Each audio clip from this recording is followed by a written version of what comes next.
முருகனுக்கு ஏன் காவடி எடுக்கிறாங்கன்னு தெரியுமா? அகஸ்திய முனிவரோட சீடரா இருந்தவன் இடும்பன்.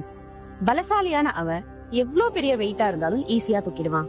முனிவரோட வழிபாட்டுக்காக கைலை மலைக்கு போய் சிவன் சக்தியோட சொரூபமா இருக்கிற சிவகிரி சக்திகிரிங்கிற மலைகளை ஒரு பெரிய மூங்கில் குச்சியோட 2 பக்கத்துலயும் கட்டி துலாபாரம் போல தன்னோட தோல்ல தூக்கிட்டு வந்தான். தான் பெரிய பலசாலி அப்படிங்கிற கர்வம் அவனுக்கு.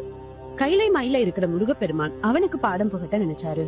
இடும்பன் முருகனோட திருவிளையாட்டால பாத தெரியாம தடுமாற ஒரு சின்ன பையன் வேஷத்துல முருகன் வந்து இடும்பனுக்கு வழிகாட்டினாரு. திருவாவினன் குடி கிட்ட வந்தப்போ சிறுவனா இருந்த முருகப்பெருமான் இடும்பன் கிட்ட கொஞ்சம் ரெஸ்ட் எடுத்துக்கோன்னு சொல்றாரு. இடும்பனும் சரின்னு அவன் காவடி போல சுமந்து வந்த மலைகளை கீழே இறக்கி வைக்கிறான். மறுபடியும் காவடியை தூக்க முயற்சி பண்ணா அவனால அதை அசைக்க கூட முடியல. ஏன்னு பார்த்தா சிவகிரி மலை உச்சியில அந்த சிறுவன் கோவணத்தோட கையில ஒரு கம்பு புடிச்சிட்டு நிக்கிறத பாக்குறான். பயங்கர கோவத்தோட இடும்பன் அந்த சின்ன பையனை பார்த்து மலையில இருந்து இறங்குன்னு சொல்ல அந்த பையனும் இந்த மலை எனக்கே சொந்தம்னு சொல்றான்.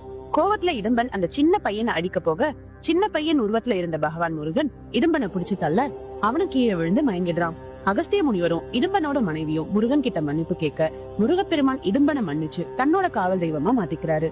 இடும்பன் 2 மலைகளை தூக்கின அந்த நிகழ்வை நினைவுபடுத்தும் விதமாதான் மனிதர்கள் முருகப்பெருமானுக்கு காவடி தூக்குற பழக்கத்தை கொண்டு வந்தாங்க.